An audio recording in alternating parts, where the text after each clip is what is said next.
Yo, it's the kid, it's the kid, it's the kid, it's the kid, it's the kid, it's the kid, it's the kid, it's the kid. Feb 18, Feb 18, Feb 18, Feb 18, stroke Feb 25, man. And we're back here, Football Dugout, doing our thing, the weekly show where we try to review everything that's going on in the whole footballing world. But look, man, let's welcome back Mr. Devil, man, who has moved into a new mansion. He's moved into a new mansion. What's it called? Is it 50, 55 mil mansion, or is it 50? Is that round the ballpark? You've kind of messed up a few zeros there. Bill, 50 bill. Damn, if it was, do you think I'll be sitting here talking to you, bro? Hey, you never know, man. Look, maybe you're one of those like very real down to earth rich people. I'll still be talking to Nicks. But yeah. Wait, Nicks. Why are you wearing the jersey of a team who are they like sixth? Unlike yourself, I am not a complicated Man United fan. Oh, you're a real passionate fan because you really care about Manchester United. Yeah, I'm not complicated. No complications on my side. Yeah, Man United. Yeah, man, glory supporter. Were you supporting them when they're struggling? No, you weren't. Glory supporter. He's supporting them right now. It's true. He's supporting right now. He's off the fumes of Fergie. That's why. All right, guys. So look, man. The main topic we have on the show is who had the best transfer window. The transfer window is gone, and we're going to be reviewing who had really the best transfer window. Like, I mean, who should have had a better transfer window? The near misses. Who should have gotten other players?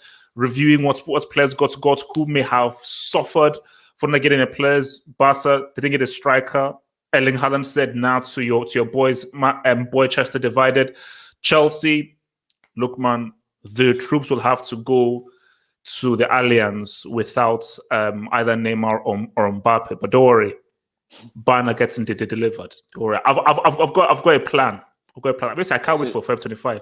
Is that plan involve Juju? Say nothing. Feb 25. Be there. All of you be there. Feb 25. So look, man. So if you head over to Nick's Twitter page right now, Nick's Kwamaina. What? It's on Nick Sports. Nick Sports. If you head over to Nick Sports, you will see the Twitter page. So please vote on the poll, and then we will then be able to look at the stuff on the poll. Blah blah. And of course, you can vote for who you believed had the best windows. Look, let's just get right down to it, man.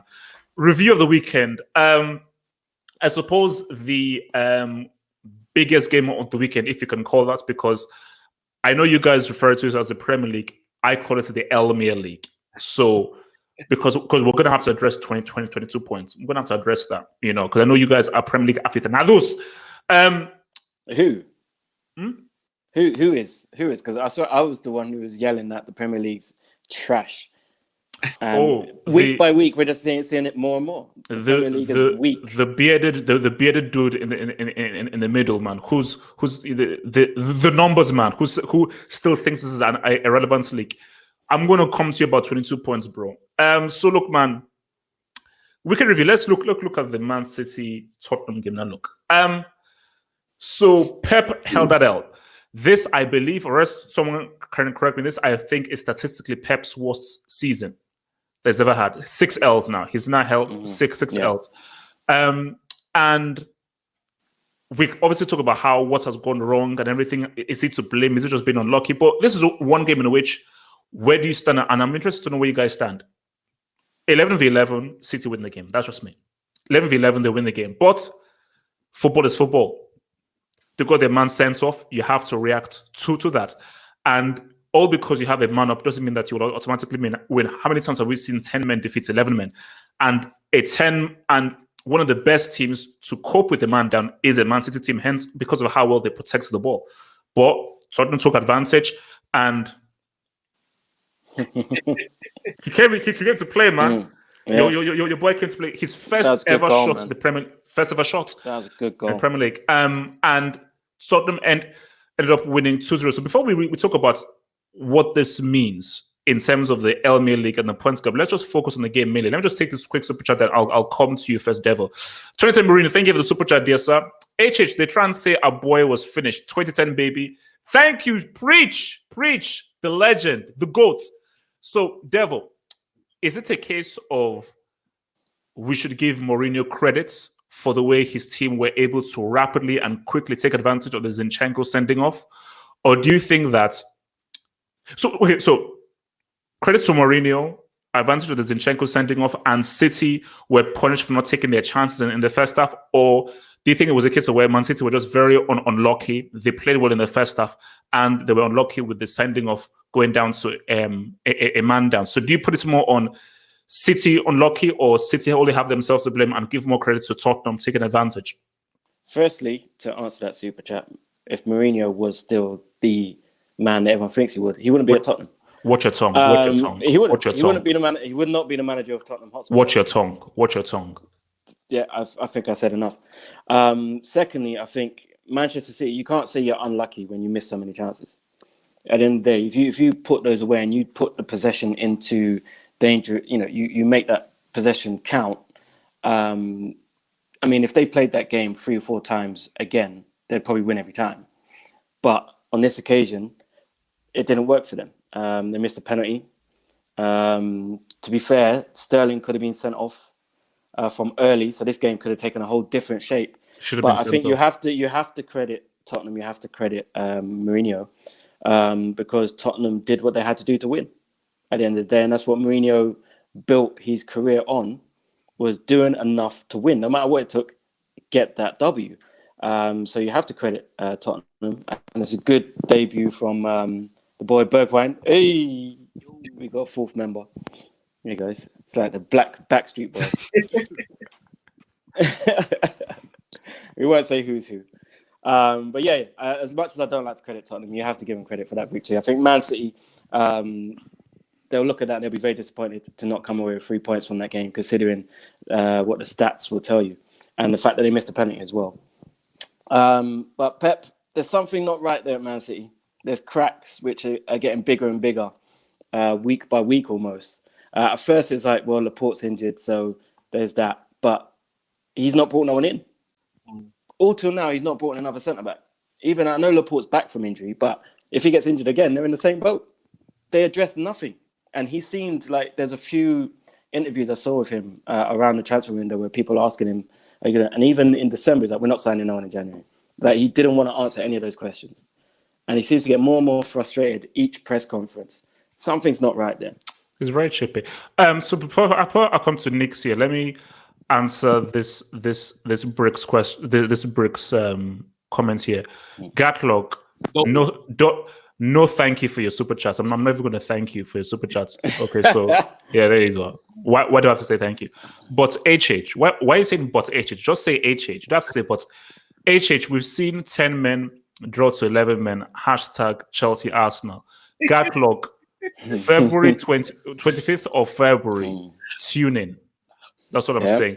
25th. And last I checked, Chelsea are playing a Champions League knockout game against Bayern Munich. Where are Arsenal? They are playing FC Sidechick, FC United in the Europa League levels. Actually, we're playing Olympiacos, who have been in the Champions League for the last God knows how many years. But okay. When last did they win is CL? Knicks. I'm catching so much joke from these live chats. Erhan is a prick. The man is a troll. He's just but it's absolutely hilarious. Sorry, I just have to say. Shout out Erhan. Listen, I'm gonna be honest. I like Mourinho. I don't have an issue with Mourinho, regardless of what what happened at Man United, etc. I don't put it all down to him. We've seen the issues pre and post Mourinho. I like Mourinho, but I'm loath to call this a Mourinho masterclass, because a Mourinho masterclass of old, and I think the first super chat we got said they said our boy was dead, blah blah blah. This wasn't the Mourinho that you say that is alive. That the old Mourinho. He lives. Uncle Mo lives. Because the old Mourinho would not have allowed all those clear-cut chances. Now I understand Spurs defense ain't as good as Inter back in 2010 or Chelsea back in 2006. For example, but Spurs got lucky. That is just a fact. Spurs got lucky. And I'm not going to say Man City were unlucky, because as Devon said, you have to take your chances. But Spurs were lucky that Man City did not take their chances. It wasn't a case of Spurs doing, I saw Inter Milan go to Barca, and that was defending masterclass. Yeah, they knew exactly what they needed. They especially when they went down to 10 men in that game, and Barca were reduced to shots from outside the box. That wasn't the case here. They had a penalty. They had Lloris tipped up, saved a shot onto the post. Gundogan missed an easy chance. Sterling missed a chance. There was clear opportunities that Spurs' defense couldn't do anything about, and it's only because of Man City's profligacy. However, that's not Mourinho's problem. That's not Spurs' problem. Like, if Man City, you don't want to take your chances, that's between you and your bad shooting. I'm just here to do a job in it, and Spurs did the job in the end. So I say it's a good result for both Spurs and Mourinho. Massive result, actually, big result, especially because Chelsea dropped points, so they closed the gap on top 4 Champions League. Yeah, Nick, relax, chill, relax. Feb 25, relax. Right in the midst of everything we're talking about, we'll come back to Chelsea and we'll talk about the transfers anyway. But we'll definitely. We actually might do a whole section on that. But okay, cool. it was a massive result for them, but it wasn't a great performance. But what I would say, the moment that the red card, they took advantage, and it's not. I've seen Mourinho do that. I've seen him do it against my team in 2013. We're playing Real Madrid. The first leg at Bernabeu 1-1.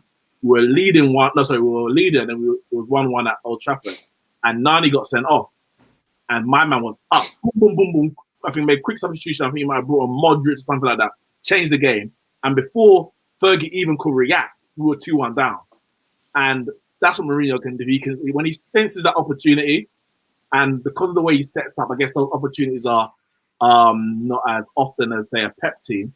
When he senses the opportunity, he goes for it. And, Spurs went for it. Like, once they were down to 10 men, City, I couldn't really see them winning that game.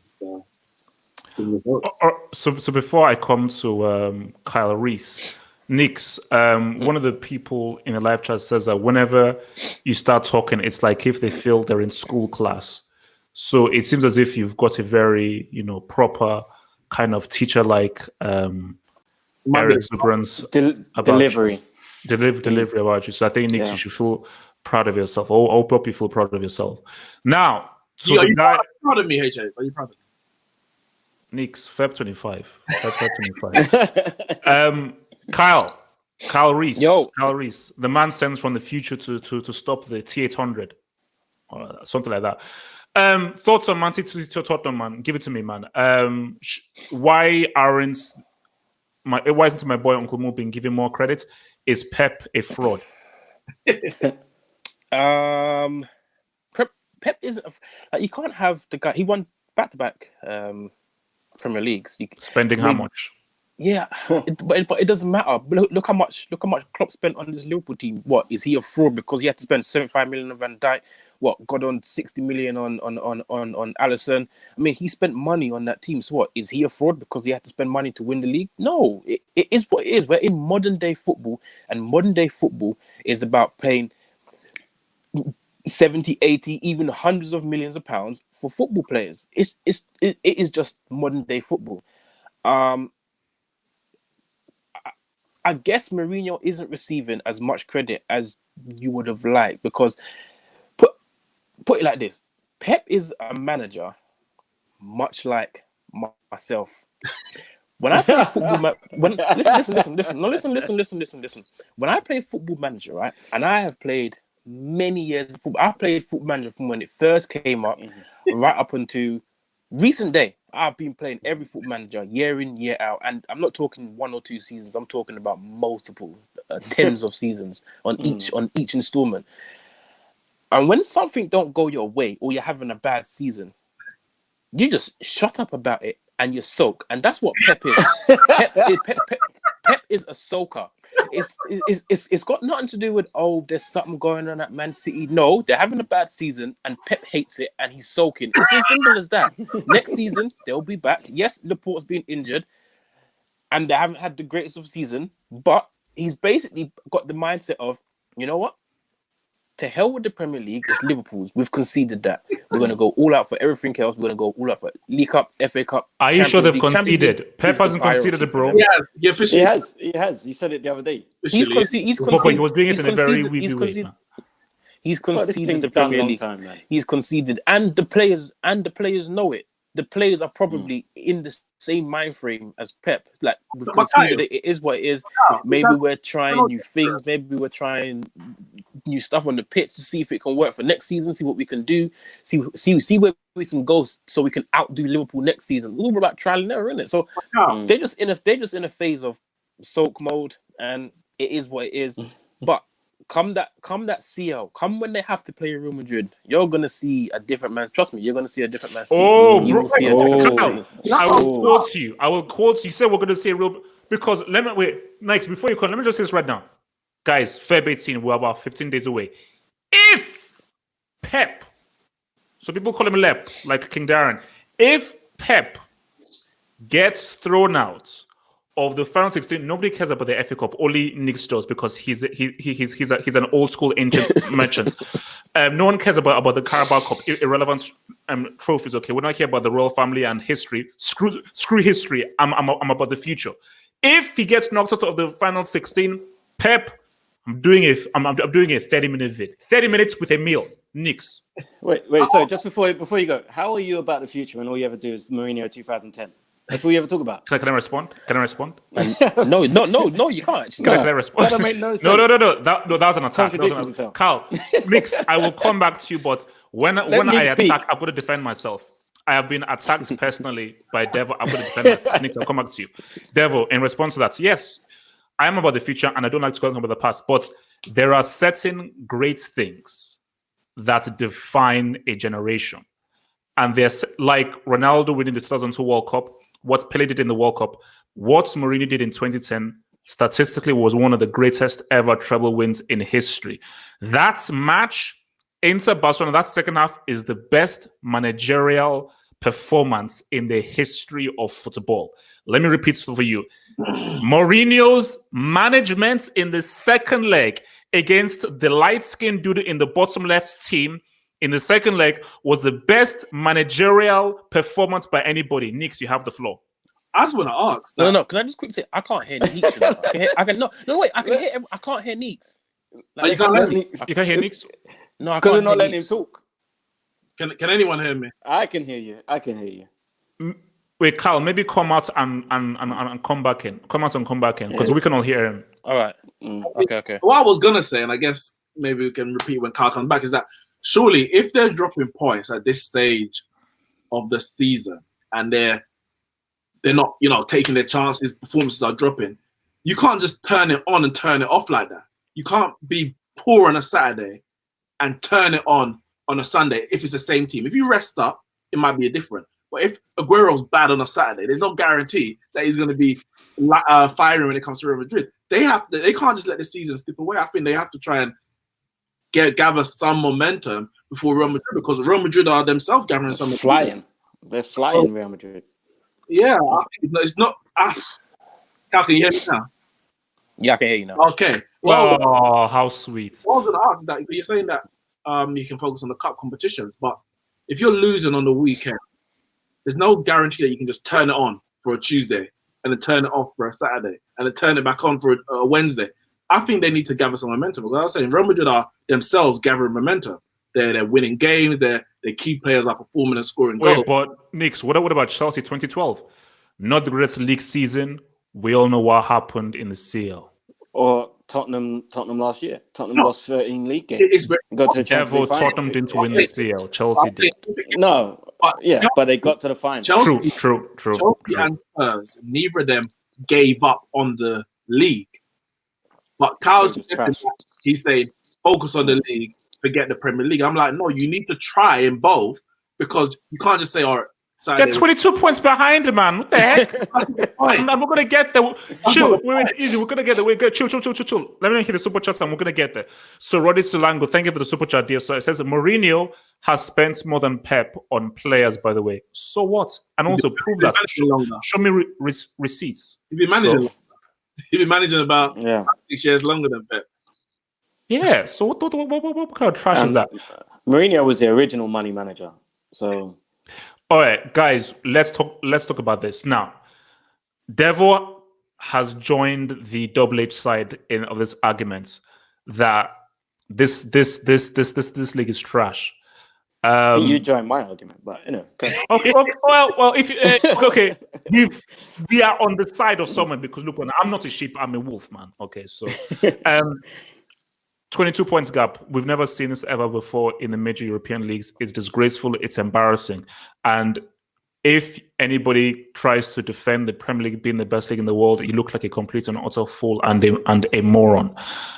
So Nick, since you are the only one flying the Brexit flag and flying the Union Jack flag, can you explain to me why you still defend the Premier League being an elite league when there is a 22 mother effing gap between Liverpool and Manchester City? Okay, I'm going to do that because going into this season, I think most people would have said it's between the Premier League and La Liga, depending on which one's the best. Some people would have said La Liga, some would have said the Premier League. If you take this season isolation, then yes, the Premier League is a brick league, it's a farmers league. Liverpool are miles ahead. But as Kyle said, and I will suggest that, and I agree, Man City are 22 points behind them, yes. But they're not 22 points worse as a team. They're having a bad season. Liverpool having an exceptional season, a season that we've never seen in history so far. And Man City have dropped below their levels for the last 2 years. But if you look at, as I said, the two leagues we generally speak about, La Liga and the Premier League. La Liga this season is very close. La Liga in the past 3 years, before this year, has not been close.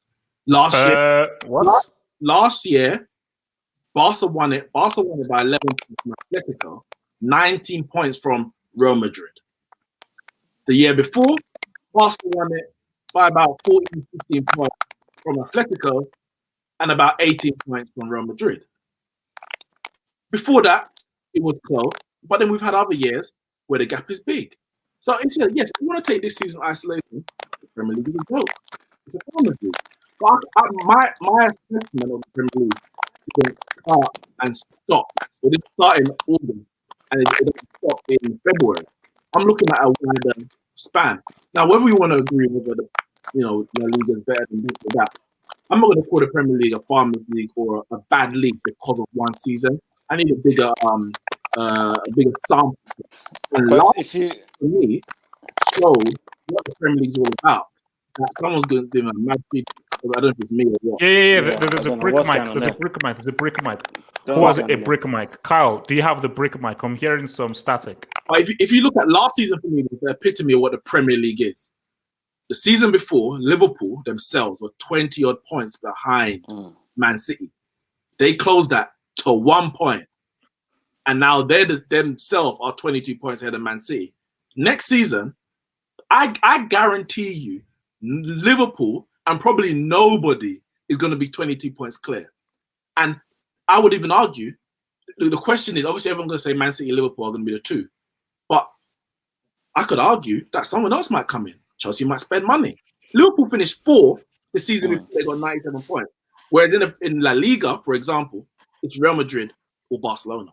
Barcelona or Real Madrid. Real Madrid or Barcelona. And Atletico speaks every 10 years. And you might get Valencia if you go back to 2000. So, yeah, that's my assessment on the Premier League. See, but my thing with the Premier League being trash this season, I agree with you. This season especially, it has been bad. But I think if you look over the last 3 seasons, you look at the points tallies for the team in third and fourth, it's got progressively worse. It's dropped each season, which means that the teams outside of, well, I know Liverpool finished fourth 3 seasons or 2 seasons ago, sorry. But it's got progressively worse to the point where I don't think the team in fourth is going to even hit 60 points this season. It's that bad. Yeah, but you know what I mean? If that team the next year finishes runners up, how do it depends. If they, how sure are you that that's going to happen, man? No, but I'm saying even if you look at the points totals, they've all got progressively worse. Bar Liverpool and Man City the last 2 seasons, who have had extraordinary performances. But when you look at the rest of the league, all of them have got worse. Bar Leicester and obviously Sheffield United. But if you look at Arsenal, look at Tottenham, look at Chelsea, look at Man United, who you would expect to be there or thereabouts, they've all got worse. And with them getting progressively worse, it means that the quality of the league has taken a hit. No, and I think that's the point, because I mean, someone even mentioned this in the live chat. You have to say that the quality of the Premier League overall has been dipping. If you compare the quality of football now compared to the days of the Invincibles, or when Fergie was around and when Mourinho was around, that was when you had some of the best players in the world individually were amongst 4 or 5 teams. Right now, the quality of football is nasty. Like, there are some games that are just straight up nasty. But you can't take anything away from what Liverpool have achieved. I don't want. Oh no! You can't. You can't. No, because they've made the league look bad by how well they've done their job. But you can't do what they're supposed to do. In isolation, as in Premier League this season compared to Premier League 10 years ago. Is Serie A is worse now than it also was 10 years ago? Is La Liga worse now than 10 years ago? 5 years? Probably is. Yeah, probably is. I think football in general has dipped. So if we're comparing about what's the best league, we have if we first have to accept, if it is the case, that all the top European leagues are lower. So I wouldn't use that as an argument to the Premier League. It might not be the best, but I'm saying if every league is dropped in level, then you're still starting from the same starting point position. I don't know. I think I don't want to judge it on one season, because last season Man City won it, and now what we say that they are part of the farmers because they're 20. They are the one with the 22-point gap. They are 22. They're level with Leicester, but Man City and Leicester are on the same level. Man City are clearly better. So I don't. But they're performing at a farmers level. Yeah. What's it called? Kyle, 22 points gap. Speak on this. Hopefully your mic isn't a break, man. Speak. Yeah, hopefully. Let's talk.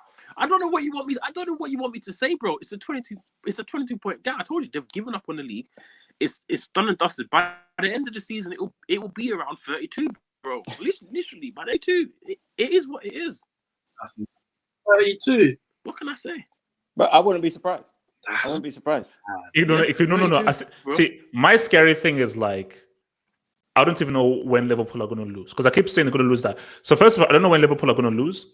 And I think they said that 7 more wins, they win it.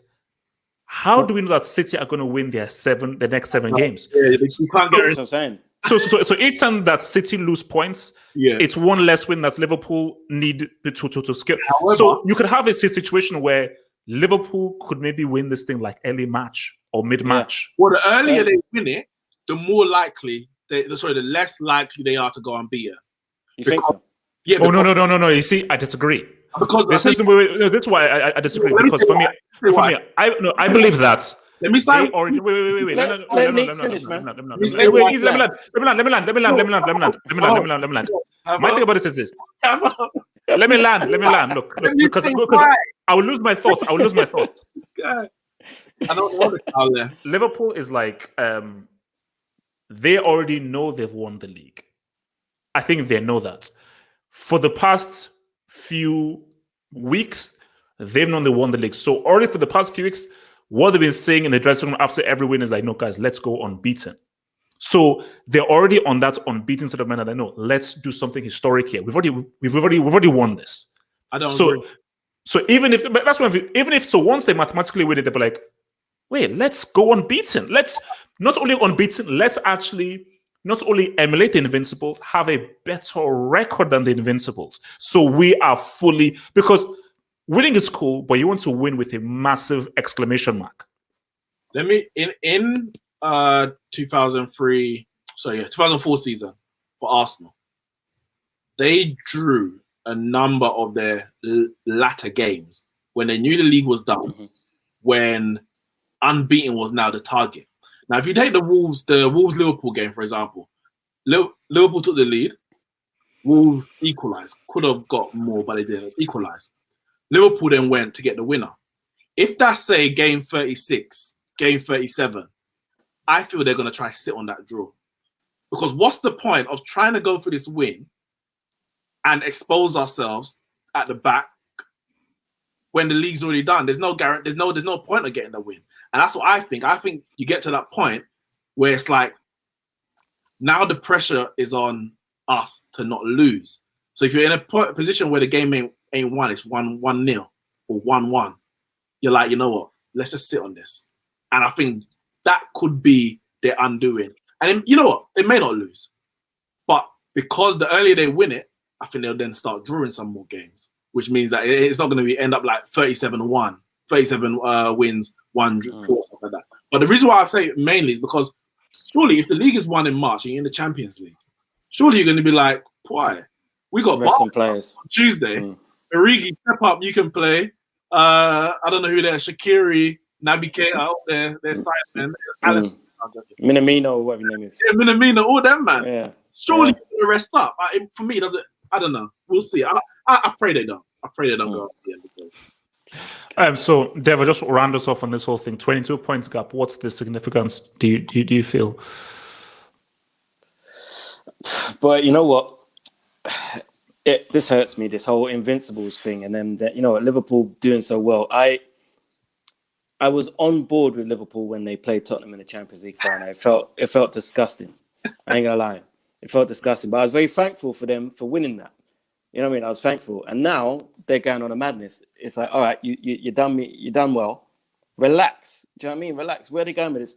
And what hurts is that everyone was saying how bad Liverpool fans are going to be when they win the league. But they win the league and go invincible and have the highest points total in like football in history. And Jordan Henderson gets PFA Player of the Year. I'm deactivating my Twitter. Bro. Do you know what I mean? Something's got to happen. This coronavirus. I'm pick up deactivating. speed or something. It might need to pick up speed because this can't run. All right. You know what I mean? Let's now move over to our main topic of the day. So the January window is finished. It's done. And let me just say this right now because I think this is what everyone is waiting for. As again, February 25th is the biggest game in the last 20 years. Everyone is going to be Knicks. Don't shake your head. Everyone's going to be tuning in. It's a massive game. I'm nervous. My balls are sweaty. It's going to be a very, very nerve-wracking game. And guys, we're going to have one of the biggest moves we've ever seen. I'm saying Chinese, Indian, Nigerian, Ghanaian, Ethiopian, everything. It's going to be like, like the Last Supper. Judas is going to be at one end, Jesus at the other end. I'm going to be like in the middle with a few disciples up in there. So it's going to be a massive meal. I'm very disappointed in Francis. Yes, Francis Lampard. I'm disappointed in Francis. I'm disappointed in Marina. I'm disappointed in my homeboy R. I call him R because me and him are like this. So I wanted either Neymar or Mbappe. That's what I wanted. That's what I asked for. Or Robert. Well, easy, let me land. So and I would have been happy with Dries Mertens. Mertens, Kyle, don't shake it. Mertens and Neymar would be fine, but I called R and Francis and Marina because we did like a Skype press conference and I said, guys, look, awesome. I want Neymar or Mbappe by the end of January. And they said yes, they agreed. They said, yeah, don't worry, cool.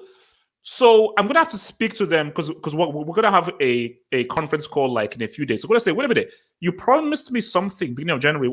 What the hell? You're making me look like a fool here. So put that to one side. They are making you look like a fool. Put that to one side. Devil, watch your tongue. Devil, watch your tongue.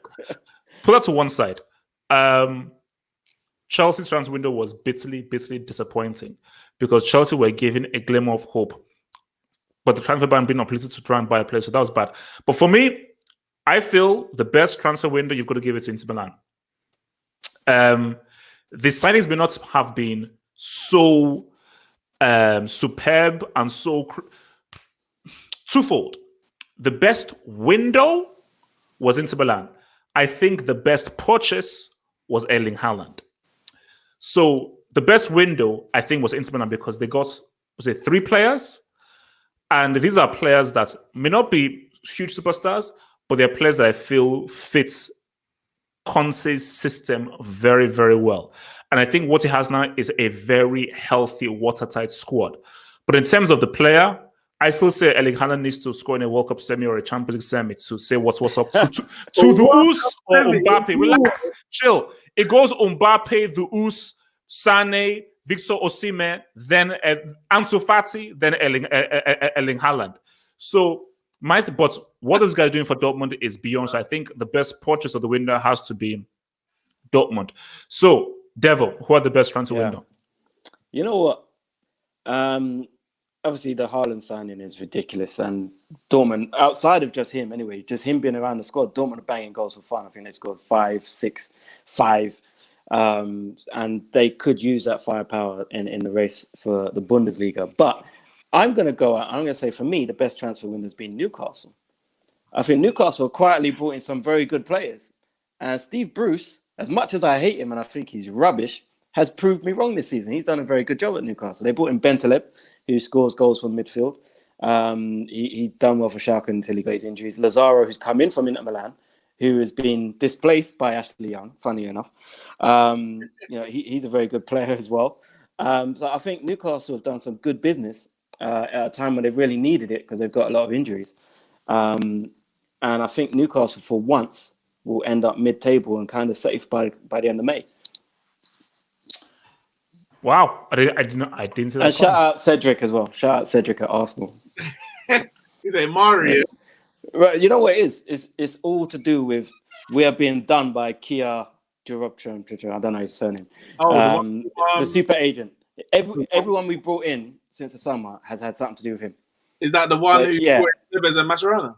Yeah, so West Ham got Tevez and Mascherano. We got Pablo Mari and Cedric Suarez. So, I think his stock in the game has fallen, but now he's at Arsenal, so it makes sense. Knicks. You know what? It's a tough one, but I was thinking Dortmund, first and foremost, because they brought in Haaland, but they also brought in Emre Can. So? I mean, on loan, what option to buy? I think that's a good signing. It's a good signing. And the reason why I said, we have to remember, January is not a time where business gets done that much. No. So 2 signings is really all what it takes to have a good window. And you also have to assess where the team is at. So if Man City, for example, bought a centre-back, and that was it, but a quality centre-back, I could easily say they had the best transfer window because they filled the gap that they needed to. So you don't need to go out like Conte has done and buy Ericsson, Young, Victor Moses, and the kitchen sink. You don't have to do that to have a good transfer window. And I guess he's brought those players in to win the title this season. That's a reality. He wants to win the title this year. He thinks Juve are there for the taking, and he's strengthening. And I guess the strength or the quality of those transfers will be judged at the end of the season if they win the title or not. If they don't, Moses is a waste of time. Ashley Young, a waste of time. Ericsson, I think he's got a few years in him still, so that's fine. But I think Haaland and Emre Can are good signings for Dortmund. Man United, all things considered, I think we've signed 2 important players because of the situation we're in. We needed a forward. I know it wasn't Haaland, and Cavani had agreed with Atletico Madrid already, so that was never going to happen. And again, I guess we have to see what Ighalo does. But I mean, he's a striker who has scored goals in the Premier League. After we got Bruno Fernandes, I was like, all right, we can get Ighalo now. Wait, are you happy with Ighalo? Are you happy with Ighalo? Before we got Bruno Fernandes, I'm like, Slimani, Ighalo, don't you dare go and sign Bruno Fernandes. How dare you even look at these players? But once we got Bruno, which was the key one we needed in this window, I'm like, all right, go get someone on loan. And it was better than Bournemouth wanting 30 million for Josh King. Yeah. No way. But Man United are always going to get it. But don't you feel kind of embarrassed by the way that your club that's the thing dealt with the January window? But that's the thing. In terms of the 2 players and the signings position we got, cool with that. But why does it wait until the last couple of days? You knew you needed Bruno from the summer. You had 6 months to do the deal, and you get it done on the last couple of days of the transfer window. You knew that Rashford was injured and out for the next 3-4 months from the beginning of January, and you wait till literally dead. That was Harry Redknapp hanging out of his car. That was Peter Odemwingie in the car park deadline. Yeah, it was ridiculous. He didn't even do a medical. he didn't even do a medical because True say just come from China. You man are nuts. that's how desperate it was. So it's like if you do those transfers on the after the FA Cup third round, you say cool, and you might even say maybe let's try and get someone else on a cheeky one. But to be so desperate that you end up just dragging him in from nowhere and at the end, I think that's the worst part about it. But you know what? For me, the best transfer window, I'm going to give it to Sheffield United. What? Yeah, Sander Berge is a good baller. Wait, over Inter Milan? Over Inter Milan. Considering the position Sheffield United are in, which is already crazy, like how the hell are you even challenging for top 4? First and foremost, when Wolves did it last year, there was a bit of a method to the madness because look how much they spent on players and agent fees and the links and the type of international they've got in their squad. But for Sheffield United to be where they are is mad. But they ain't resting on their laurels. They said, no, we need to strengthen. And they got in Sanderberg. They got in, is it Zivkovic? Zivkovic, yeah. On loan. They got a couple loans. I think there's another guy they got from Leverkusen. And Red Sauce, yeah. And that is really gonna. It just consolidates their position in the European places. And if they finish in the European places, that is Sheffield United. Yeah, but it could also be the poison chalice. Trying to say relegation back in 2009. Listen, I have to give it to Sheffield United because they have no right. That's a good shout. To play like what do you call it? Like Sandberg. No right. Yeah. No, so you guys are really going to say Sheffield United and Newcastle had a better window than... Look, you can say what you want about Moses. Conte knows who Moses is. Ashley Young is crap going forward, but he's solid defensively. No, Eriksen. Now he's solid after he leaves Man United. After he's Man United, he's still solid, yeah. But come on, bro. It's like...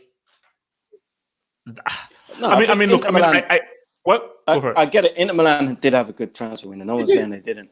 But for me, the reason I chose Newcastle is because from where they were beginning of the season, everyone was saying, yeah, they're finished. Steve Bruce is there. They're going down. They've got a lot of injuries and they struggle usually to sign players. Newcastle always, that's why they hate Mike Ashley. He doesn't bring players in. They've managed to make some transfers.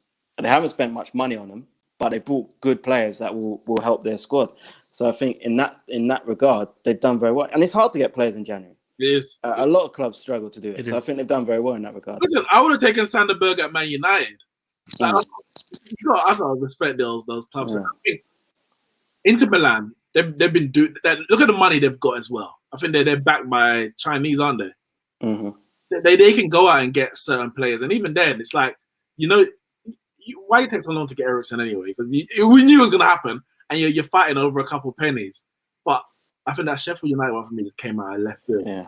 But also Levy's very hard to negotiate with. He's renowned for being very hard to negotiate. So it's probably on that. That's why it took Inter Milan so long. Speaking of Levy, got a shout out first because I think they had a decent one. I don't know much about Jedson Fernandez. I haven't seen him much, but I heard talented. But yeah, Bergwijn.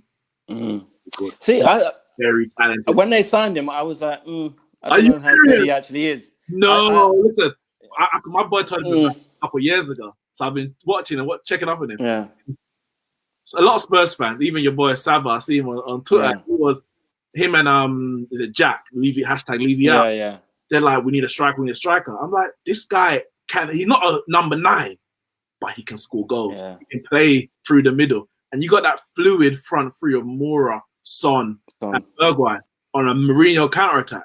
They can do that. They can do that. But so who's had the worst transfer window? Chelsea. Chelsea didn't buy anyone. Are you saying Chelsea? Yes, of course, Chelsea. They didn't buy anybody. And you know what? How can you lot disrespect Giroud like that? You know what? And Drew's a little pagan as well. How's he even entertaining going to top? No. Do you know why I hate Giroud? Giroud is the last flat. No. Giroud messed up Mbappe's assist in that World Cup semi. Wow. And he is taking Benzema's place in the French squad. So that's why I will always have a bone to pick with Giroud. He didn't score. Was it? He messed it up in terms of he missed the chance. Yeah, he missed the chance. He wanted to keep. He needed that record. That record is important to win the World Cup without scoring a goal for the main striker. And you know what? If he scored one goal, It would. Givac did that as well. Givac did that in '98. No, but exactly. Yeah, but Givac didn't play every game though. But if Giroud scored one goal, it would look like he had a bad World Cup. Because he scored no goals, it's like he did his job. His job wasn't to score goals. He just scores one. It's like, damn, that guy was trying to score and he only got one. Listen, Giroud did the right thing in it. Also, Giroud is the reason why Mesut Ozil don't have the record for assists in the Premier League. I'm blaming Giroud for everything. It did, bro. No, that season, Giroud missed so many clear-cut chances. Ozil was just putting on a plate for him twice a game, at least twice a game. He was I have to hold out for the French legend Thierry Henry, and he's got a job to do. Some German / Turkish guy come and take the record. Back his French rub. But I have a whole other question about Giroud and Frank Lampard. Lampard's like, he doesn't want to lose him because, he's not going to lose him unless he gets a replacement. The man is your third choice striker. And on top of that, your second choice striker doesn't even get a look in. You need a goal against Leicester. And he doesn't bring on Batshuayi.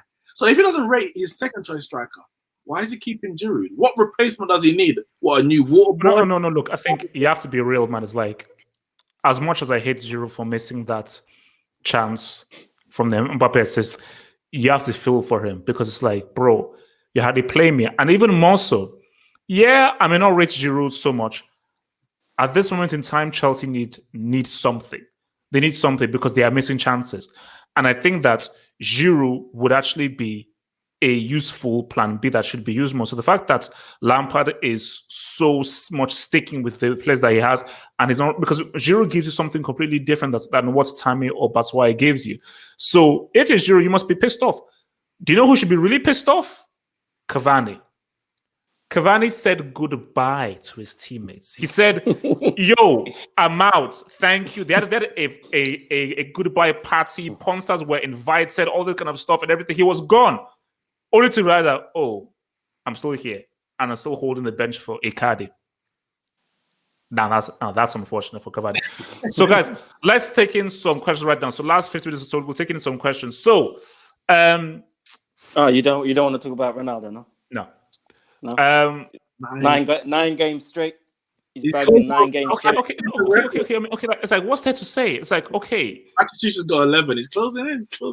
Yeah, easy. On another record. Oh, okay. And how many World Cups did he have? How many goals in World Cup knockout games? How many? What's this? Irrelevant, pointless records for those morons on Twitter to orgasm over. That's what it's for. How much goals has Dembele got in World Cup? Who? The Oos. Exactly. How many has got in the World Cup? How old is the Oos and how old is Christina?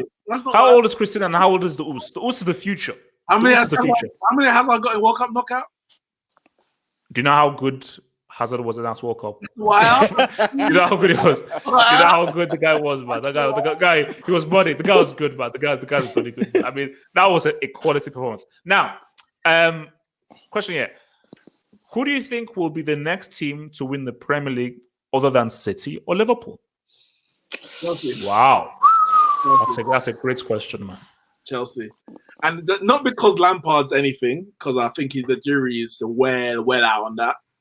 They're not even deliberating yet. Like, it's a long time to go on that one. But it's just a Chelsea thing to do. You just go and spend money and getting a good manager for a couple of seasons and you win it. That's what Chelsea do. Chelsea just win. Since Abramovich come, they've won the most major trophies. So logically, I can't say Arsenal. I can't say Man. No, it's not gonna be Arsenal or Man United. That's for damn sure. So, it ain't gonna be either one. I think Chelsea are in the best position. Yeah, it has to be Chelsea. Ain't gonna be. Yeah, it can't be Spurs.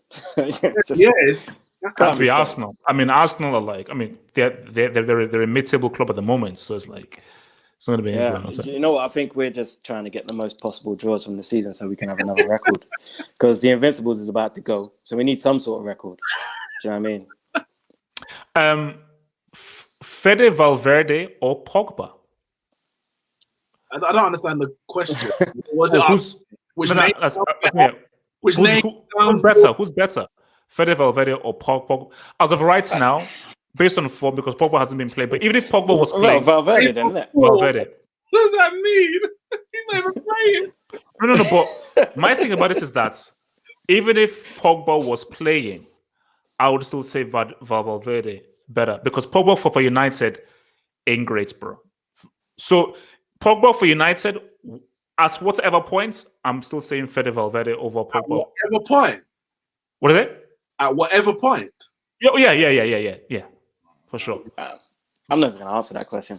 For sure. Fede Valverde over Pogba, for sure. I think it's a silly question. If Pogba came for 9 million, people would think his time at Man United has been great. It's because he came for 90 million. But when you actually look at forget the price tag, look at the performances of Pogba week in, week out from Man United. It's not great. The man performs, and considering the absolute trash that's beside him, there's only so much you can do. You spoke about this Mbappe non-assist in the World Cup. Like, you can take a horse to water, but you can't force it to drink. No. But even if his team around him is trash, what Fede Valverde has been doing for Real Madrid, despite the players, I just think he's performed at a higher level for Real Madrid than Pogba has at any point for Man United. That's just you know what? There's so many similarities between Pogba and Ozil is unbelievable. People who don't actually watch Man United or Arsenal week in, week out, they just look at it and go, "Oh well, Ozil didn't do anything. Ozil doesn't run about. Pogba doesn't run about." When you actually look at the statistics of distance covered and things like that, both of them are the higher. They have the highest amongst their teammates. Both create chances for their teammates, just numerous chances they create per game, and because they're not put away, they're not doing their job. They're not doing their job. But there's so much scrutiny on those two players. If you was to apply that same scrutiny to other players, you'd have the same opinion. And expectation. Exactly. Expectation. Exactly. And I think it's unfair because Pogba, last season, he was a one-man wrecking crew for a large portion of the season. But that's quickly forgotten because it's Paul Pogba. You want him to do it every week. La Bila. And the thing is, Didier Deschamps said, Pogba can do everything. He can bend. Deschamps is a prick, bro. He can run. He can pass. But he can't do everything at the same time. And everyone wants him to do everything at the same time. But when you ask him to do that, he does that. Look, how many goals has Valverde got in the World Cup knockout round? In the World Cup final. And he carried Kante in that World Cup final. Facts, no cap. Just one game. Will Chelsea be reincarnated or resurrected? Neither. Feb 25. Actually, let me ask you guys. What meal are you guys going to have on Feb 2025? Like, how you guys going to celebrate Feb 2025? I'm probably going to work late because there's no important matches on TV. I don't know what I'll be eating on that day, to be honest, bro. Feb 26, Real Madrid against Man City. That's when you go. We have a meal. So you guys are what? Thoughts on might have Neymar? A drink. Wait. Is Neymar injured? Thoughts on Neymar's new injury and pink hair? No, I don't think he's injured. He's just been given the game off because it was his birthday, so he's been given time off. Neymar, don't you dare try it, bro. Don't you dare try it with Neymar. But he said he's not going to have a big party for his sister this year. Sure. Okay, wait. Did you see the clip of Neymar doing the rainbow flick thing? Yeah. And then being booked by the ref. See, but what it was, the referee said to him, like, bro, you're being a bit disrespectful. But he didn't book him for showboating. He said, come on, man, you don't need to do that kind of thing. Neymar reacted angrily and he got booked for dissent. He didn't get booked for doing the skill. It was for dissent. And me personally, I think, firstly, it's not your business to tell him what he shouldn't be skillful. You're there to just adhere to the rules. But from when Neymar reacted that way, he was bending the rules. Therefore, he got his booking. But you could argue that the referee goading him because like the referee's initial communication with Neymar was false. But that's initial communication of like, oh, you can't do that, force a reaction out of Neymar. So because what you did initially was wrong, you shouldn't even be booked for that. Precisely. Referee. See, but do you remember that there was a referee in France a couple of years ago who kicked down a player? Yeah. Do you remember that? In the French league, yeah. These French officials don't mess about. You know what I mean? We get Mike Dean. Was I that prefer to have these French dons. was that because the guy he accidentally knocked him over, innit? Yeah. Yeah. What do you think of Mbappe's arguments with Tuchel? I like Mbappe, but I didn't like that. I didn't like Yeah, you can't do that. You said Can't do that. that's the boss, innit? Are we reading too much into it of like trouble in paradise, and maybe he's like, you know what, I want to move on from PSG, or that's just an isolated incident? No, I think he just wants to play and he wants to score goals, man. He's having fun. He doesn't want to come off the pitch, which no player wants to come off the pitch, especially when you think, when you believe that you can score goals at any given time, like Mbappe and Neymar probably do. So I understand his reaction, but you can't do that. You can't. That's your manager. You can't act like that. If he takes you off, then that's it. You got to come off and shake hands. So what's the player who's going on supposed to think? Yeah. Do you know what I mean? At least he came off the pitch, unlike Adisa Balaga. Who? Adisa Balaga. Brika Balaga. Oh yeah. Brika Balaga. Yeah. He's definitely taken off the pitch now, isn't he? Second choice. So again, guys, keep sending your questions. Let me ask you guys this. Honestly speaking, I need you to be transparent here, fully honest here. Do you honestly believe that Chelsea don't stand a chance against Bayern Munich? Honestly speaking, be frank. Be frank. Lampard. I think they have a chance. I think these Champions League knockout games, anything can happen, really. You know what I mean? It could start off and Bayern could have Neuer sent off after 12 minutes. And then anything can happen. So I think Chelsea have a chance. It's a slim one. It's like a really slim, mager, skinny chance. But it's a chance nonetheless. Chelsea have a snowball in hell. Well, so you've never seen a snowball in hell. Have you ever been to hell before? Can you verify there are no snowballs in hell? Have you seen a snowball in hell? Yes, I have. I was in hell last week. Oh, okay. Actually, I've seen snow in Tottenham. So there you go. Point take. Will Salah make it a treble of golden boots? No. How many goals away is he? He is 3 goals behind Vardy. So it's is that it? Vardy's on 17, Aguero's on 16, wow. and Salah's on 14. He might do then. There's a good chance he will. It depends, because if Liverpool wrap up the title early, is he going to be playing every game? He might not play every game. So I mean, no, that would be a crazy achievement though, because he didn't win outright last season, but he was still amongst the top scorers. So if he's at the top of the scoring charts 3 years in a row, that's never happened, because Shearer did it twice. I think Henry got twice consecutively.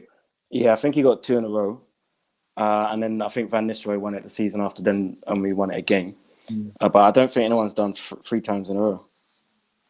3 times like that. That's mad. No, that's because I don't like Liverpool in it, but I've always backed them. If you didn't realize, I don't like Liverpool. Why not? Nobody likes Liverpool. Liverpool. Nothing to do with me supporting Man United or anything like that. But okay, let me throw this question to Devil. People just not. I can't just say. I think he doesn't get enough credit to me, Salah. Yeah. I think the fact that he has scored that many goals from a wider position than normal, that in itself for 3 years, that consistency for 3 years, you have to give him. Has he scored from open play in a CL final? Devil, how much are you still behind at Arteta long term at Arsenal? Yeah, I am 100%. Yeah, I mean, we're unbeaten in 2020 actually. So you know what I mean. We've won in 20. You beat us, innit? Sorry, you beat us. Everyone beats us. Yeah, won it. But if you look at it, we've not conceded many goals since he's been there. So it's evident that the first thing he wanted to do was make us solid and hard to beat. Under Emery, we were shipping goals for fun. I think in Emery's last 8 games, we conceded 16. In Arteta's first 8 games, we've conceded like 8 or 9 or something like that. So it's a considerable amount less. And when you think of the defensive injuries we've had, and when you think of we're playing Luiz and Mustafi at centre-back together, which is basically like Doink and Dink at centre-back, that's pretty good. I think once he's got a chance to actually... Once he's actually got a chance to fully get his message across to the squad and get them playing the way he wants them to play, I think long term, it's looking a lot brighter now than it was under Emery. That's for sure. I think he needs to play the kids as well because like Saka's coming down great. Willock looks great every time he plays. I think those guys need to be given more game time. Get rid of these, you know, what I mean, the Mustafis and the, you know what, Xhaka looks decent under Arteta. I'm not gonna lie, he's looked good in there. So I wouldn't necessarily get rid of him. But like Ozil's not working. I love Ozil. I love him. It's not working. Oh, so funny admit that's Ozil in that dude anymore. I'd get rid of him. I love it. I think he's still got a lot to offer world football. Maybe at another club in another football? system. What the heck? Yeah. I mean, I wouldn't ship him off to MLS. In the MLS, man. I wouldn't ship him off to MLS. I think he can still do a job in some of the top leagues, but it's just not. It's not right at Arsenal. It's not a right click for him right now. Do you know what I mean? But I think we've got players who could come in and do a job. Smith Rowe, who's on loan at Huddersfield, he is a baller. I think he'll come back in the first team next season. So I think it's exciting.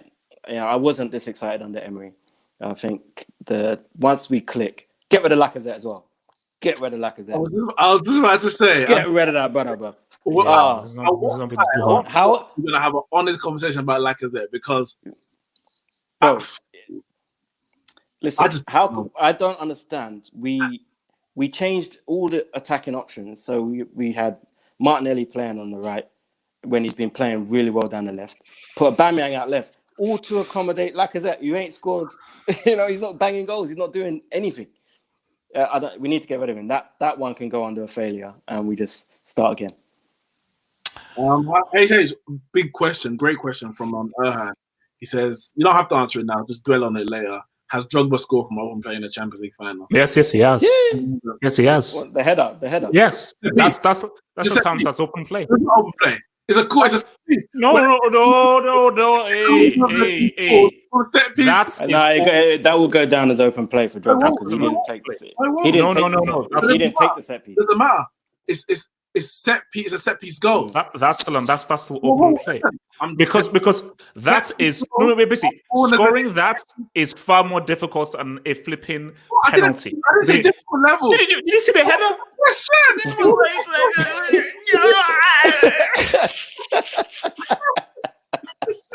what the heck? It's the header. Your boy Neuer was in there, man. What the heck? The did. He is overrated though. Who? The did. Drogba. Yeah. If you are playing a game of your life, who do you want? Who do you want as your striker? I think you'd pick the did over Henry. The did over anybody. Come on, the did is one of the greatest big game players of all time. Come on. Yeah. Okay, so but one-off game ain't gonna get you throughout a season, is it? Give me 38 games over a season. I'm not gonna take Drogba. But devil, if it's a game of our life, because that's the whole point. We're fighting aliens, we're fighting robots, and it's a game of our life. Never about that. They did anybody. Like we're not battling aliens over a 38 game season. We're battling aliens for a one-off game for our survival. I'm the didn't as a striker. All right. Would you also have Di Matteo as the coach? No. Sorry. The delusion goes. Guys, this is this week's thingy of Football Dugout. Thank you for joining us. Remember to join us on our Patreon, where we should hopefully be posting new content. So look, final words from Nix and Dev. Any final words for thy audience and where people can reach, and all that lovely shebang stuff, or any kind of side hustles you have, drugs or legal or illegal? I'll leave it equal to them. Shout out to anyone who stayed up for the Super Bowl. I couldn't do it. I went to bed. But that was a good game, man. Still work in the morning, but yeah, that was a good game. Also, I was Dev, look, I was using reverse psychology in my homes. I was doing reverse psychology. That kid's legit. He's the truth. I saw your Twitter in the morning, and I just saw you taking pure L's, man. Pure. L's. It was a reverse psychology. That could be. It was reverse psychology. It was Aisha doesn't know NFL. It was reverse psychology. I wanted my homes to win because he's half black. Because his dad is black. I wanted him to win. So why would I want to? I wanted him to win because he's half black. Okay, look, but Team Darkskin. So I was using reverse psychology juju to ensure that he won. Have you seen how dark skinned his dad is? How can I support that dude, man? I don't know. I believe you. Shout out to my mixed Shout out race to fam Mahomes, out there, man. Shout out to my mixed race fam out there, man. Shout out to Mahomes. Keep light skinned alive, man. Keep my light skinned people alive, man. Yeah. Guys, it's been swell. It's been good. So next week, I think we should perhaps really start revving up the Champions League build up and previews. So really, so from next week, we'll have, because obviously a lot of you guys have been asked for that, so we'll have a section dedicated to the Champions League. So what we will do, if I'm timing this right, so next week's show we will do 8 games. We will do 4 games. Then the other week we'll do the other 4 games. So we'll split. So by the time, so on that week should be the week of, basically, the week that we do the second 4 games. The next day is going to be the 18th. So yeah, so 4 games next Monday, other 4 games the other Monday, and then that will put us up to speed for Tuesday, February 18th, when it all pops off. So peace out, stay true, and stay black. Peace out, guys. Peace.